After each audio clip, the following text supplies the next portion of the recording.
I left and came back and didn't even notice who she was. She had lost 100 pounds and she almost died. So it it kind of sparked something in my brother to create more of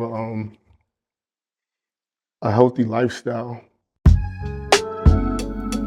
Yeah, yeah, yeah.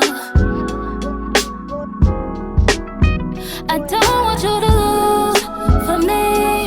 You'll be my latest victim. Why would you wanna do that for me? Why you wanna do that? I said, Yeah. mirror, mirror on the wall, all of a sudden wanna call.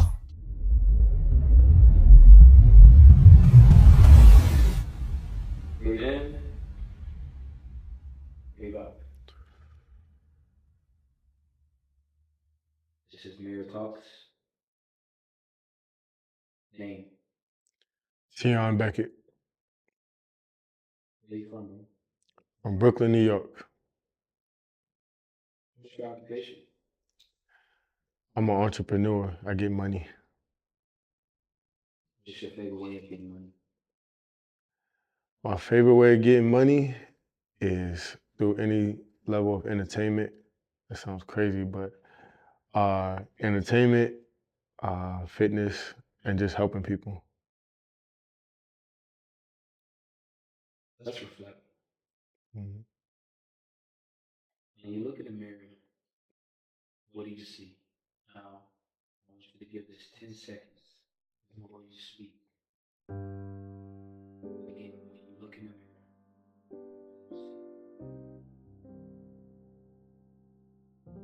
So when I look in the mirror, what I see is I see a young man who's been through a lot of trial and tribulation that made success through many different things that came his way and many different obstacles that came his way and still beat and defied any odds that came his way. to the person who doesn't know it all, who is Mhm. Teon? So Teon is a leader. He's an influencer.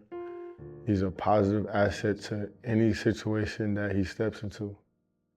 And he is driven, he is motivated by success, he's motivated by growth and by gratitude.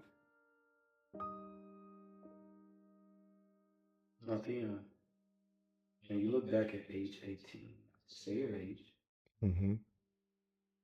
are are you who you thought you would That's interesting. At 18, not at all. I thought I'd be playing alongside LeBron, D Wade, Shaq. I thought I'd been in the league, but that didn't pan out necessarily the way I wanted it to. be? When you look in the mirror, what do you see that others might overlook? I think others overlook my selflessness. I think me being so selfless throughout the process of my life, being the oldest brother, um, it took away a lot from what I would have gained. But um, I think others just don't see the amount of effort and drive that I have and that I give to others. And I think it takes away from what I could have succeeded at. Is that something you want them to see? That's something that I think I needed to see, not what others wanted to see. If you had to name just one person, who's to blame for the person you are? That'll be me.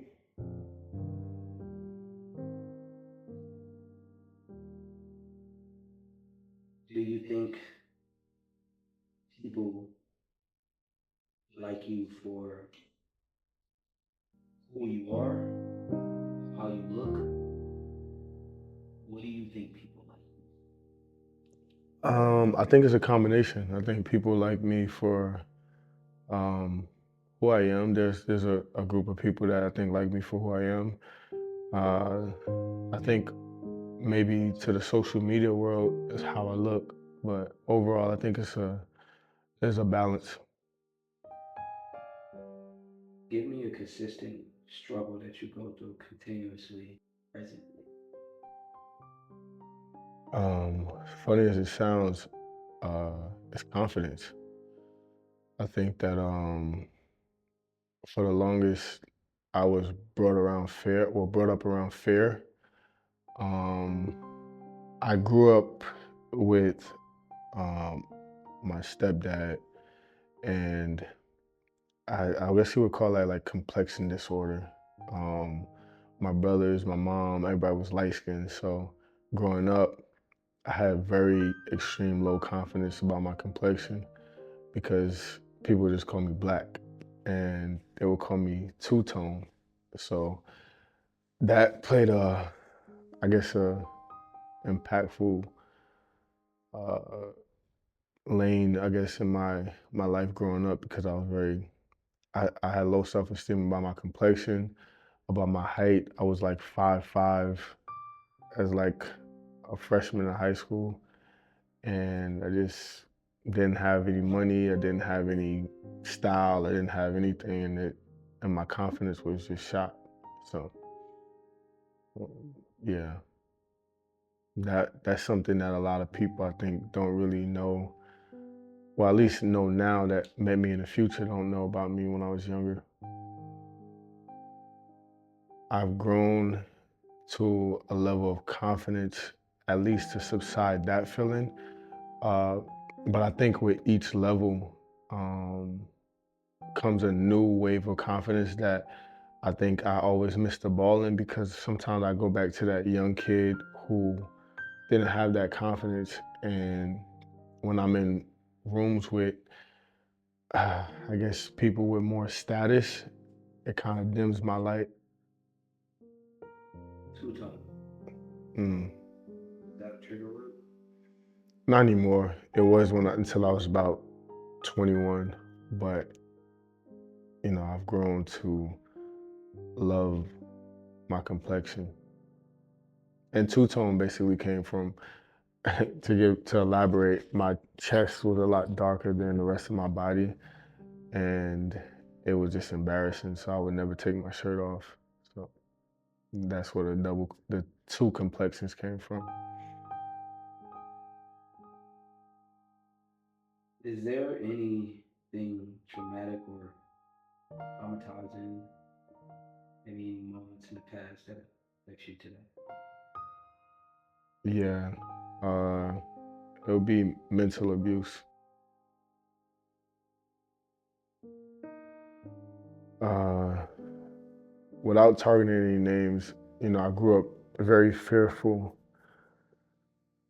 Just being confident because I thought that, you know, my the world that I was living in was very limited. Um, I was told growing up that I was a punk, that I wouldn't, because I didn't want to fight every situation physically. I was told growing up that I was a punk. I wasn't aggressive. It caused a lot of anger, which led to me being very, very angry as a child. Angry enough to the point where I had some very crazy thoughts that weren't, how can I put this? That wouldn't have benefited everyone else. Very harmful thoughts toward people that were close to me, uh, just because of that mental abuse. Admit it, you are addicted to it. Mm. Well, now I think I'm addicted to attention, but for a while I was addicted to women, like just because growing up I had low confidence, and when I started getting that attention, it it kind of just hit a 180-degree turn, and I became really addicted to just access to different women. Let's focus on what it is now. Now it's attention.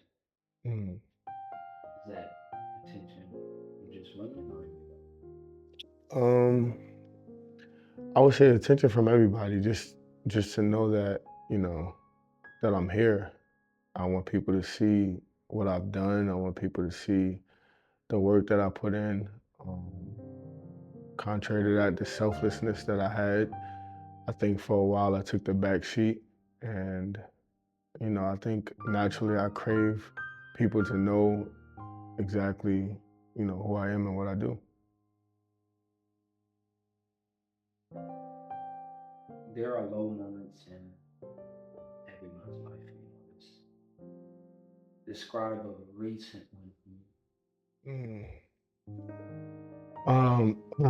The low moment for me, I hit the lowest financial status or amount that I've ever been in my life. Um, it took a toll on me because I wasn't able to be as impactful to the people that I love, the people that I care about. Um, and I think I put on this mask to everyone else that I still was living a lifestyle that I didn't even have anymore.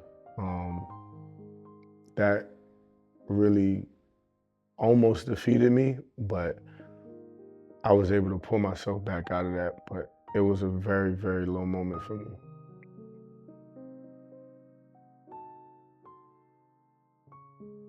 Let me ask you, do you get motivated from negativity? I get motivated off both. Um, Strangely enough, I actually used to have a tattoo that I got covered up that said, inspired by love, motivated by hate. Um, I think that sometimes when people negate what I can do, it drives me, but I'm also driven by love because the people that I love, the people that I care about, that's my ultimate force, and that's my foundation. So that drives me as well. So I say it was a combination of both. You mentioned a tattoo that you covered up. Do you, Hmm. that you mentioned still it meant something. Why did you cover it up? Well, to be truthful, I covered it up because I wanted the particular tattoo that I had from my grandmother and my uncle. But um, I think that I grew past the whole idea of just hate, um, because I didn't want to be um, more motivated by hate. I wanted to be more motivated by love. Like I said, the people that I love are more impactful to me and helping them. So I kind of wanted to erase that more so.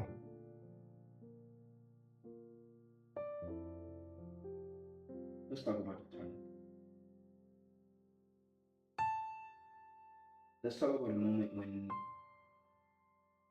everything kind of turned around for you. Um, Everything wasn't looking so south, really south. It actually started pointing up for you. Describe that moment. Hmm. That moment was when I moved to Atlanta. Um, so I took a huge risk. I was playing overseas, COVID happened, and my life was literally like, what am I gonna do? I started working.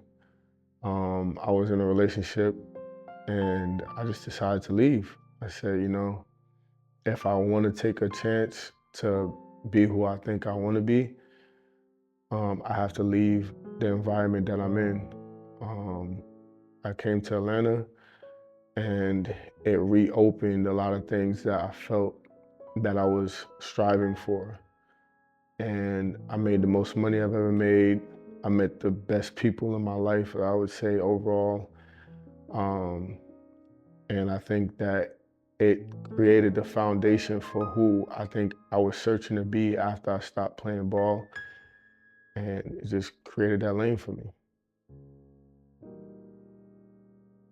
What are some daily repetitions that you do to stay on course, stay on the path? Mm, Number one is working out. I think that working out created a level of discipline that not a lot of people can follow, but Um, Working out would be the primary thing that I do because I like to feel good, to look good, and to be disciplined in that area. And another thing that I started doing when I started reading, I think that I wasn't mentally stimulating myself enough um, to obviously create that repetition in my mind. And reading has been something that I really dove deeper into instead of just watching videos or listening to audio. I wanted to recreate the imagination that I had when I was young from just actually reading. What changed for you to make certain turnarounds? Was it situation? Was it person to motivate you? Elaborate on that. Situations. I think that I had to really be more self-aware, look myself in the mirror, and realize who was the actual issue. Um, the situation that I was in was really because of me. Um, I lost a little bit of discipline. I got too lazy. I got too laxed. And the way time moves, you just look up and it accelerated. So I had to look myself in the mirror, no pun intended, and really um, go back to the drawing board and say, if I want to change and I want different, I have to do different.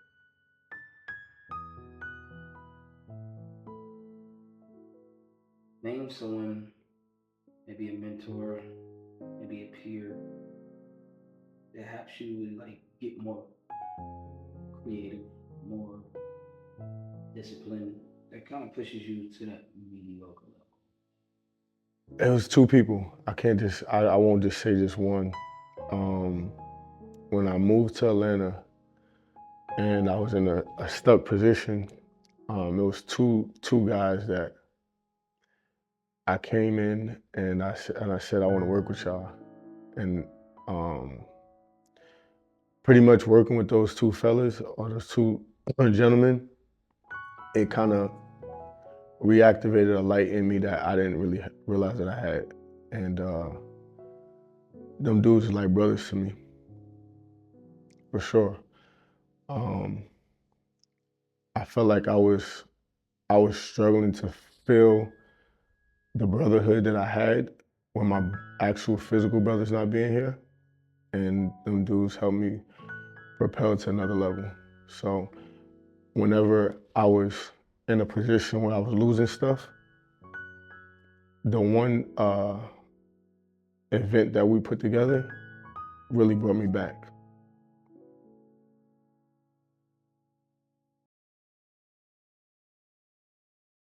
Let's talk about future aspirations, goals.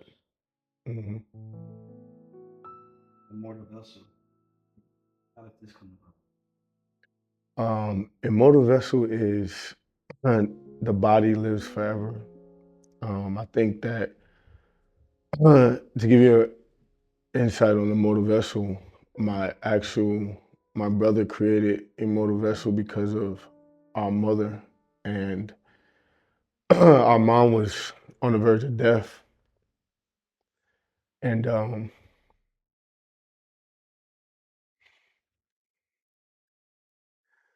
she was on the verge of death, and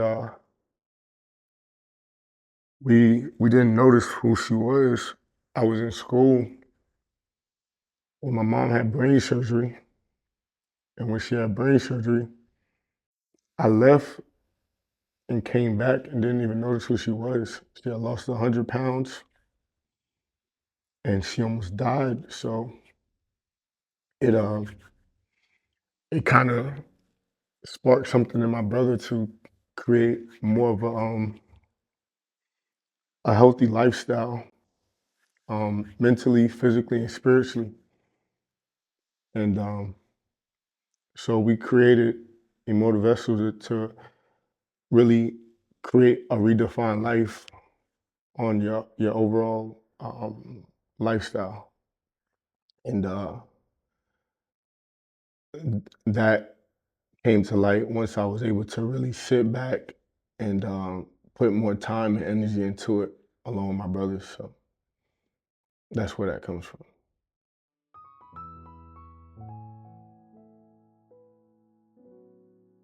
Would you say that's a part of your why? Yeah, most certainly. I'm very family oriented, and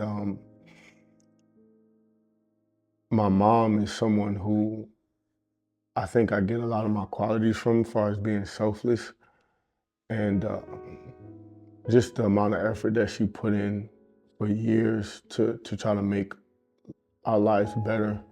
That really motivates me the most, is to be able to help change her life. I know that's like a cliche thing for a young black man to say, but um, yeah, she's one of my big whys.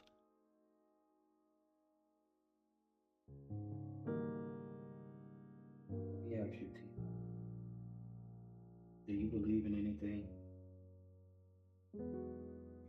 Oh yeah, I wouldn't say I'm a religious person. I'm a very spiritual person. I believe in the Most High. I I don't tap onto religion, but I would say that I definitely believe in a higher power. I believe in God. I believe that, you know, He has bestowed favor in my life and gave me a lot of purpose that I want to follow through with. Teon, let's look back in.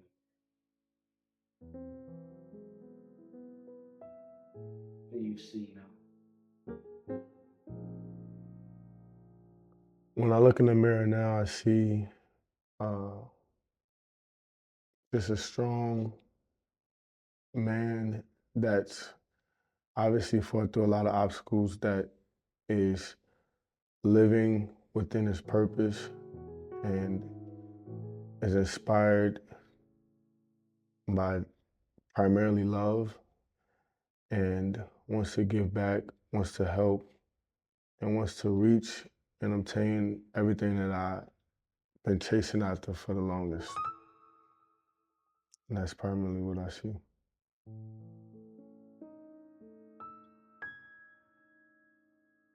To that 20-year-old younger you, Mhm. looking at him, what advice do you have for Mm. I would just say be confident, be assertive, have gratitude. Um, Life is really simple, but I think we make it complex by just thinking too much. Just live, enjoy, um, create, and take risks. So,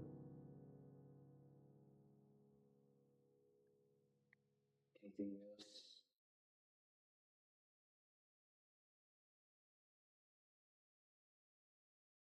mm, I would say um, don't approach life, to myself, to my future self, with fear. Um, Fear is the opposite of faith, fear and doubt. So if you're ever feeling that feeling of fear, just attack it head on and have confidence and not doubt.